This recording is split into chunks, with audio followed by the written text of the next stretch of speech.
All right, so we have 3 different wear coats that we could go with the surface. We categorize them as good, better, best, but that's really not a good way to really compare them because they each have their things that they're better at.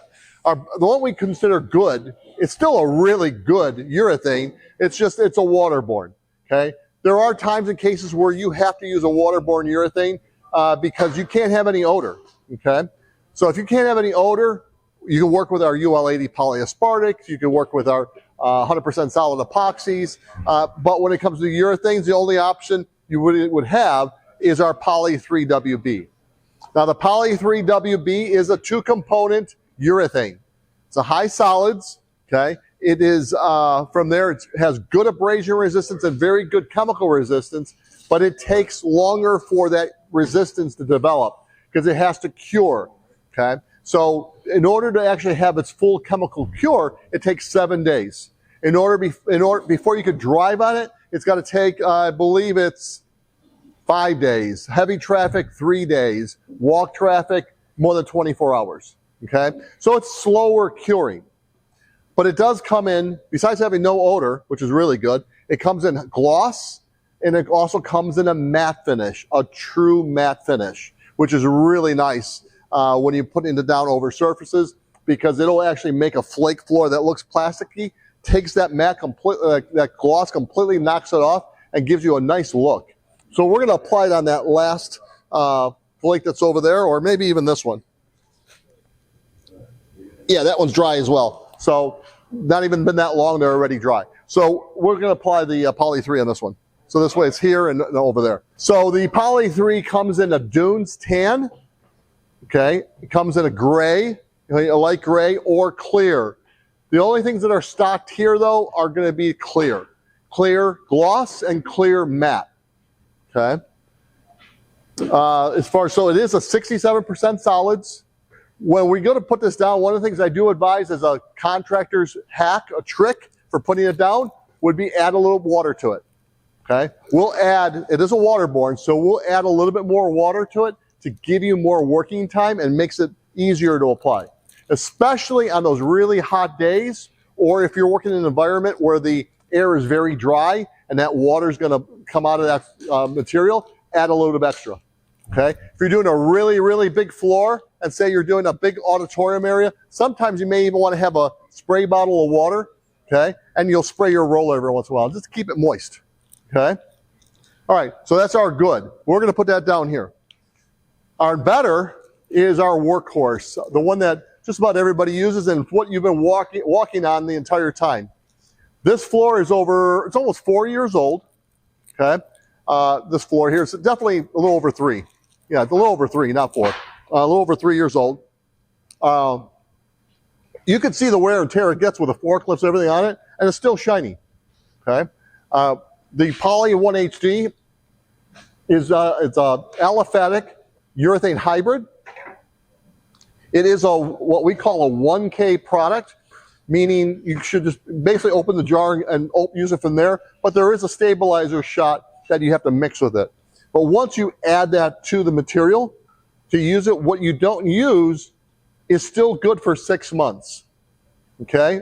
Because it's not a catalyst. The reason why that is when we first formulated this, we wanted it so that you just open the jar and use it. Unfortunately, it has a short shelf life when our formulation was made. We couldn't get it to last longer for a shelf life without suffering some of the performance. So what we wound up doing was having to take something out of the regular formula. Now, by taking it out and holding it in its own container, it lasted for 2 years on a shelf. And when we're mass producing material and put it in distribution, and put it in our distribution holding spots across the country, and then waiting for it to be ordered by a partner like Elite here, and then it gets shipped to their facility. It might sit on their shelf for an extra month. We want to make sure by the time you got it, it's going to be good for a long time, and it might sit on your shelf for a little bit longer. So that was important to have more than a year. So that's how we want to make it. So that's why it's still considered a one-component product, but you do have to put 2 things together to use it, but then it's still, what you don't use is still good. When you get this, it comes in a 3-gallon pail. Inside there, there's 2 sleeves, each of 1 gallon. And then there's 2 bottles that are what called our stabilizer shot. You gotta mix those and shake those up, and then put it into the big 1-gallon jug, mix it up, now it's ready to use. What you don't use, good for 6 months. So write the date and write it on the container when you mix it. So this way you don't use it after the 6 months. Because after 6 months, if you try to use it on the floor, it's too sticky and thick. It doesn't lay out properly. Okay. This here can be put down in the gloss finish. You can add what we call our UDP, or Ultra Durability Plus additive to it. It's a 200 grit polycarbonate powder. And you could also custom color it to one of our 18 different colors, including all of our safety colors. So if you needed to use this for line striping, you can use it for line striping. You need to use this in any of the safety blue, safety orange, safety green, white, yellow. We have all those colors. Or in the light armor gray, our light gray, our dark gray, our medium gray. We have all those as well. But you could all custom color, and that's all field tinted. Next product. This one we call our best. It's our best when it comes to UV. It's our best when it comes to abrasion resistance. Okay, not chemical resistance. Chemical resistance, our Poly 4XT and the Poly 1HD, they're neck and neck. They're pretty close. Okay, there might be one, the other one's better on flip-flop back and forth, but they're both extremely chemical resistant. But this one here is a polysiloxane. It's not a urethane. It's a different type of chemistry. When people ask me, well, how would you explain that? I would tell them it's the closest to some of the new ceramic technologies that you see out there. But this one, we will never make it in a sprayable, because the sprayables that are out there, they're atomizing moisture cure materials, and there's not a face mask, a respirator that seals up properly 100% and won't leak some in. So if you're atomizing some moisture cure material and you're spraying it and you're getting past your mask into your lungs, as soon as it gets in your lungs, they're moisture cured, it's cured. You're never going to get it out. So that's going to damage a lot of people's lungs over the time. We won't make that this way. We won't make it sprayable. We made it so it's easy to apply, rollable. Okay? Because we've been around for over 100 years. We don't want a bunch of guys claiming lung problems to us in 25 years. Okay? Because we plan on being here for more than another 100 years. All right. So with it, it's easy to apply, comes in a gallon. Do not let the sticker price shock you for the cost. It does, by gallon, cost a lot, but by the square foot, it's not. This you're going to apply about 500 square foot per gallon. Okay? Very thin, very strong though. My boss is about the same size as me. He has his office done with a metallic and this on top of it. No chair mat. Okay, so his chair with a regular desk chair has been rolling on that surface for over 3.5 years. Okay, and it still looks great like the rest of the floor. I've never seen a coating that's be able to put up the casters on a chair, office chair, like that with a 225-pound guy. Okay,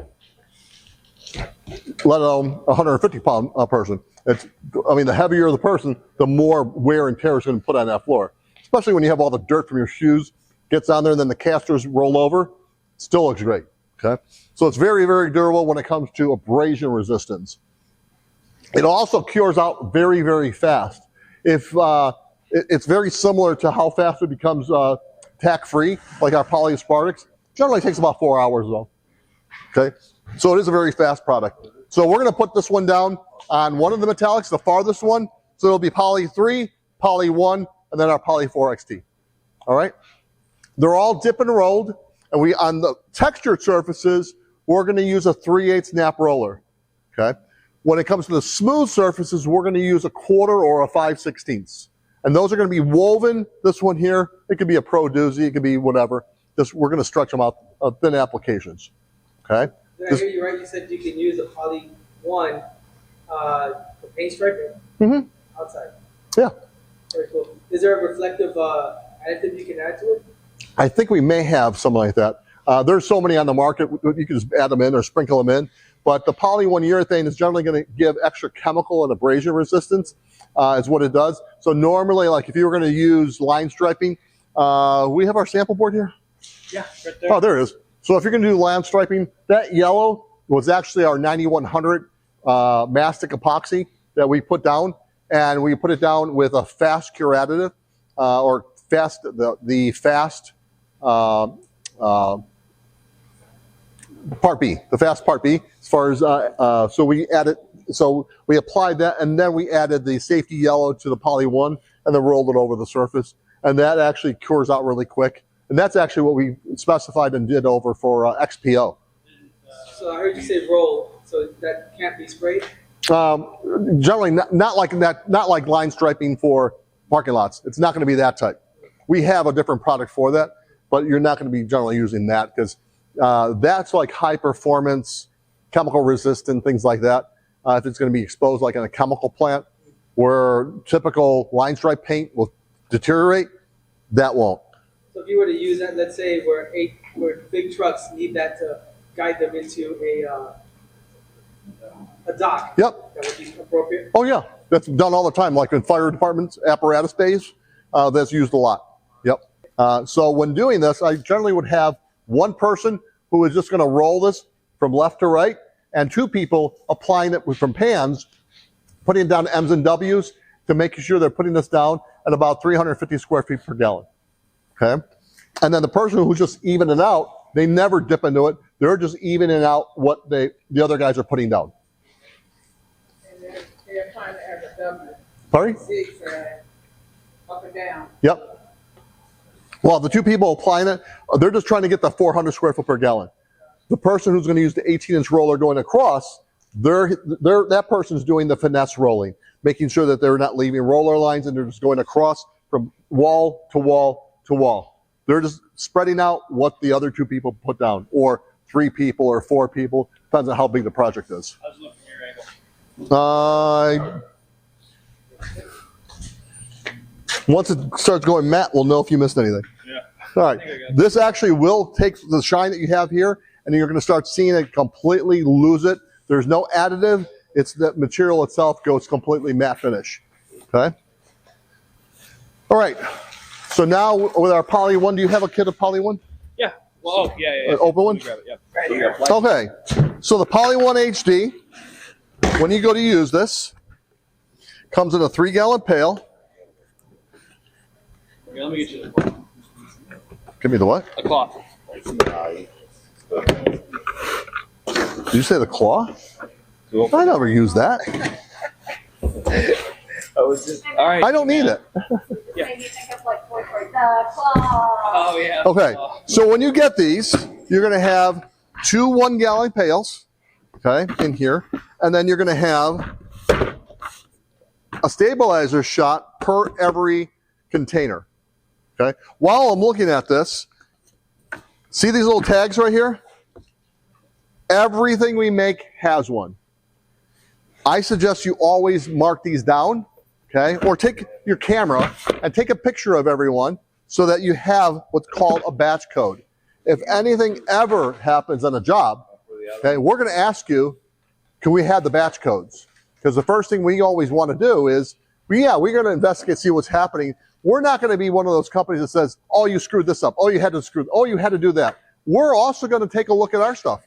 Take a look at our QC, take a look at, but also take a look at every retain of the retains that match this, because we take a portion and save it from every single batch that we make, and we keep them for however long the shelf life we claim it is.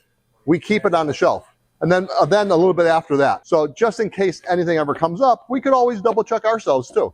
Okay. So, but if you can't give us that, we can't test anything. So you're going to find those little stickers on there. You're also going to find those batch codes right here. Okay? So those are the things that we need. But that's how this is. You take this, shake this up, pour this inside, mix it up. Once you've mixed it up, it's good for 6 months. Write the date on it. Okay? So this one we originally made in September, so we're good for quite a while. Okay, we actually have some right here. One thin coat is all you need. Okay. But yeah. If you overdo it or something, What do you mean by overdo it? You're putting more product. Yes, there is such a thing as putting it down too thick. There are maximum applications. If you put down the Poly 1 HD way thick, you could probably get some micro bubbles out of it. Okay. Our Poly 4, we reformulated our Poly 4 because we were telling everybody, put it down 500, 600 square foot a gallon. But then we found a lot of guys were leaving it heavy along the sides, and it couldn't be left heavy, and it would crack. It gets so hard that it would actually crack because it was too thick and had too much tension. So we formulated to make it a little bit more forgiving. So it's a little bit more, it's easier to use. Thank you. You got it. Yep. All right, so we're gonna head on down here with the Poly 1. Okay, so the way I normally, same as what we did over there, but you're gonna see it easier here. There, you couldn't really see it because of the flake. Okay, I'm just gonna load my roller sleeve first. Okay, so the first thing I'm gonna do is start putting material down. M's and W's. As I'm doing that, you can see I'm covering it 100%.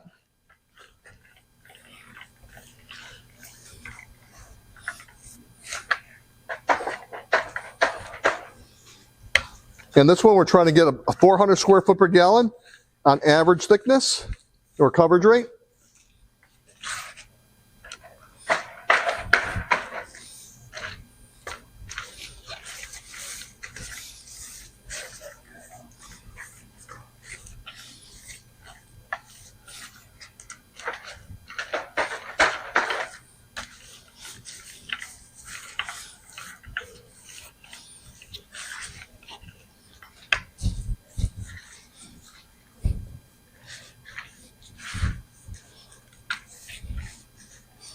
So as your applicator people are putting it down, okay, now you're going to have somebody who's going to be walking with rounded spikes and they're going to start their roller and using an 18-inch roller normally, but they're going to use a 9. Make sure the metal always leads the way because more pressure is being applied on this side. If you roll this way and you're going this way, you're more prone to leave a bead of material. Okay, so I'm just going to put this down, go all the way across,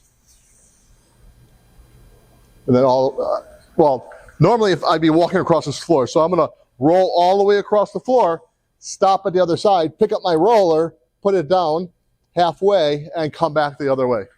Now, someone's told me, which makes a lot of sense, the rollers, if you change the direction, you can get sometimes with a roller, like the vacuum carpet effect. So they said what they like to do is, as they roll this out, when they get down here, they pick it up, but then they flip it, and then they come back. So it's always rolling in the same direction.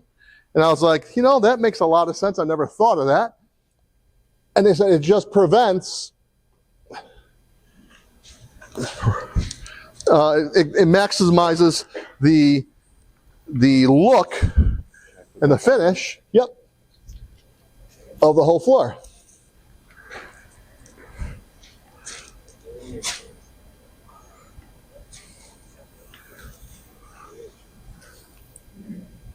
How's it look? I can't tell. You can tell.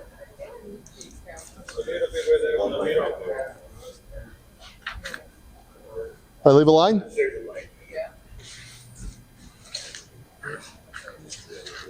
I'm not worried about that. That'll go away. Yeah, that one will go away. Yeah. Nope, you're in the you're blocking it.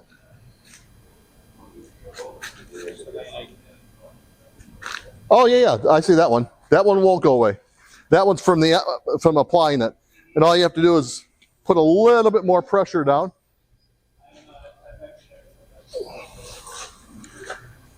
Did it go away? Yeah, it just needed a little bit of pressure. That was from applying it.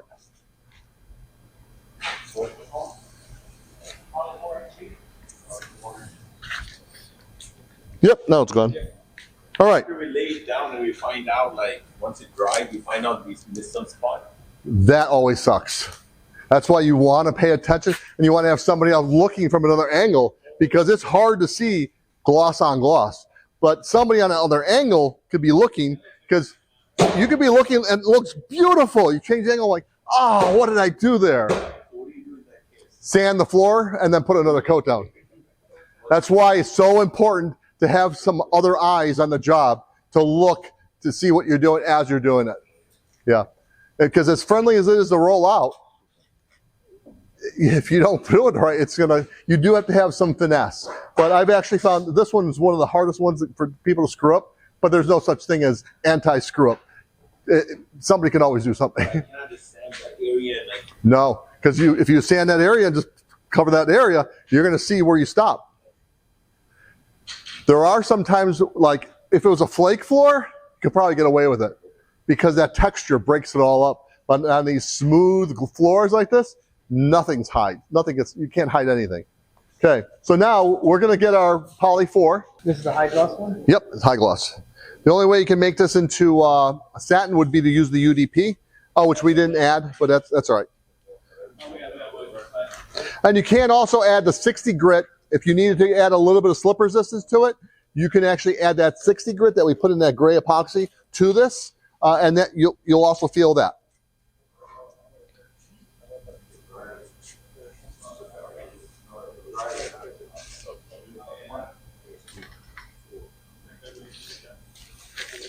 Might want to roll back over where you rolled. Is that fully charged? No. Looks a little thin.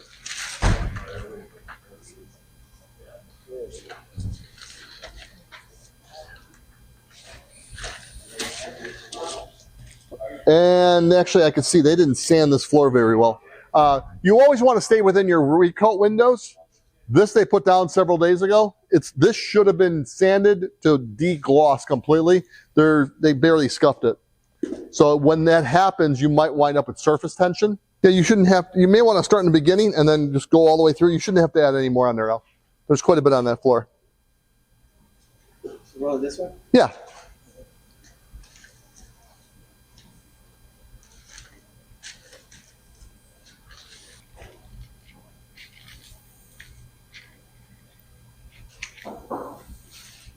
Go across the other way? Sure. Yeah, and when you do it, at that point, as far as I was going to say, you may want to flip, or you could try, but with the metal always leading either way.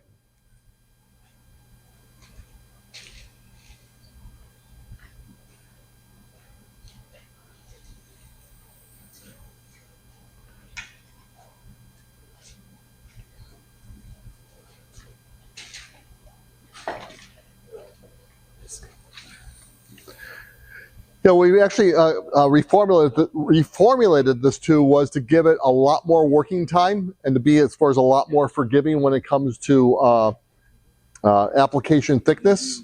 It also can be applied directly to concrete. Okay, so if you're looking for a very good, durable grind and seal, the only problem I find when you're doing direct to concrete is what if the concrete is very porous and it sucks up your first coat? This you can't put 2 coats of, because it gets so hard, and there really is no recoat window. So I always like to go with a direct to concrete first coat of, say, our polyaspartic, our 70%. Hey, should be good. It's good. Yep. And then as far as that, we'll flatten out some more. You see a little bit of stipple from the roller, I can see in there, but a little stipple from the roller, the texture, but that will actually flatten out. Yeah, this does flatten out nicely. Okay. Is that like the orange peel look? Yeah, a little bit of the orange peel, that's that stipple from the roller. That'll flatten out though.